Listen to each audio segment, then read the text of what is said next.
Murah, tapi bukan murahan. Di Nusa Tenggara Timur, ada tradisi pernikahan yang justru menuntut harga tinggi. Inilah belis, mahar paling mahal yang bukan sekedar soal uang, tapi harga diri, budaya, dan cinta sejati. Mau tahu kenapa begitu berharga? Simak sampai habis, biar Anda tidak gagal paham.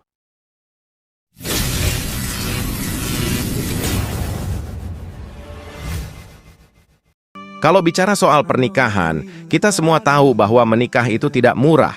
Dari gedung, catering, baju pengantin, sampai urusan dekorasi, semuanya bisa menguras tabungan bertahun-tahun. Tapi kalau kalian pikir menikah di Jakarta atau Bali sudah mahal, coba datang ke Nusa Tenggara Timur.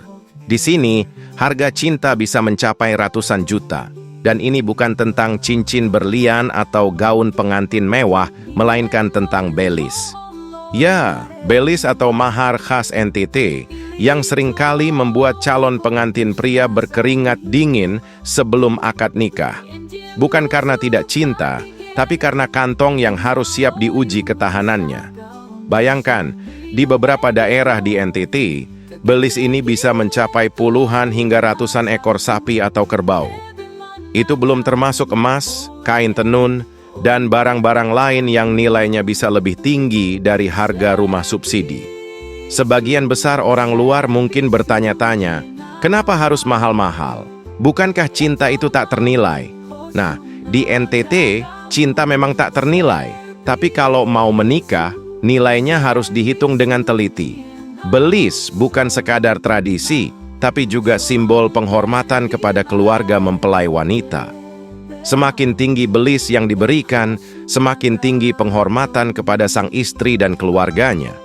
Di beberapa suku seperti suku Belu, Sumba, Flores, dan suku Rote, belis ini bisa berupa sekian ekor kerbau, emas murni, hingga kain tenun yang ditenun tangan berbulan-bulan. Jadi kalau ada pria yang ingin menikahi gadis NTT, harus siap menabung sejak kecil atau berharap ada diskon besar-besaran dari keluarga calon mertua. Di beberapa daerah di NTT, satu ekor sapi bisa dihargai sekitar 15 juta rupiah atau lebih. Sekarang, bayangkan kalau belisnya terdiri dari 20 ekor sapi. Hitung sendiri berapa nilainya, itu baru sapinya, belum lagi emas, gading gajah, kalau masih bisa ditemukan secara legal, dan kain tenun tradisional yang harga per lembarnya bisa setara dengan satu motor baru. Ada yang bilang, kenapa tidak pakai transfer bank saja? Wah, kalau semudah itu, tradisi akan kehilangan esensinya.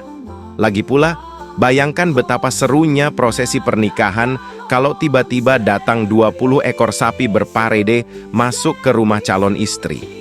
Itu bukan sekadar transaksi, tapi pertunjukan kekuatan ekonomi dan komitmen seorang pria terhadap keluarganya. Jangan kira negosiasi belis ini semudah tawar-menawar di pasar tradisional.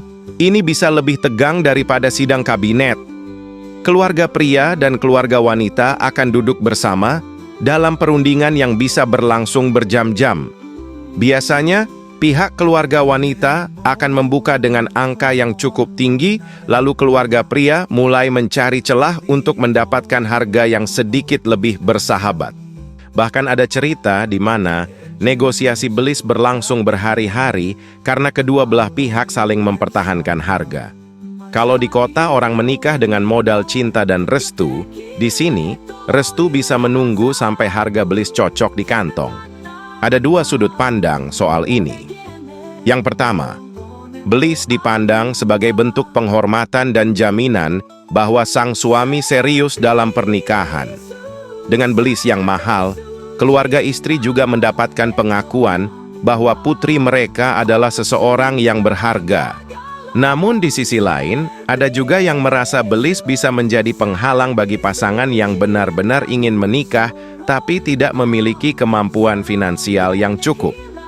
Ini menyebabkan banyak pria muda di NTT harus merantau ke luar daerah, bahkan ke luar negeri, demi mengumpulkan belis yang cukup untuk menikahi pujaan hatinya. Bahkan ada fenomena menarik. Beberapa pria NTT lebih memilih menikahi wanita dari luar daerah agar bisa terhindar dari tuntutan belis yang mahal.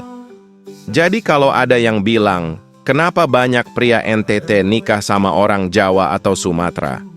Jawabannya mungkin bukan sekadar cinta lintas budaya, tapi juga strategi penghematan. Tentu saja tidak ada yang ingin menghapus tradisi ini. Bagaimanapun, Belize adalah warisan budaya yang sudah ada sejak ratusan tahun lalu. Namun, mungkin perlu ada penyesuaian agar tidak menjadi beban yang terlalu berat bagi generasi muda. Beberapa komunitas di NTT sudah mulai menerapkan Belize yang lebih fleksibel, di mana jumlah sapi atau emas bisa dikurangi sesuai dengan kondisi ekonomi calon pengantin pria. Ada juga yang mulai mengadopsi konsep Belize simbolis, di mana cukup memberikan sesuatu yang bermakna tanpa harus menguras habis tabungan. Pada akhirnya, Belize bukan sekadar harga yang harus dibayar untuk menikah. Ini adalah simbol tanggung jawab, komitmen, dan penghormatan kepada tradisi. Memang, nilainya bisa fantastis, tapi bukan berarti pernikahan di NTT hanya untuk orang kaya. Dengan negosiasi yang baik, kesepakatan bisa dicapai tanpa harus merasa tertindas oleh angka-angka yang tidak masuk akal. Jadi, kalau ada yang bertanya, kenapa Belize di NTT mahal? Jawabannya simple, karena wanita NTT bukan murahan. Tapi apakah Belize harus selalu bikin stres? Tentu tidak. Dengan pemahaman yang lebih fleksibel, Belize bisa tetap menjadi tradisi yang dihormati tanpa harus menjadi beban. Nah, bagaimana menurut kalian? Apakah Belize di NTT masih masuk akal atau perlu perubahan? Tinggalkan pendapat kalian di kolom komentar dan jangan lupa untuk like, share, dan subscribe agar kita bisa membahas budaya epik lainnya yang ada di Indonesia. See you next video.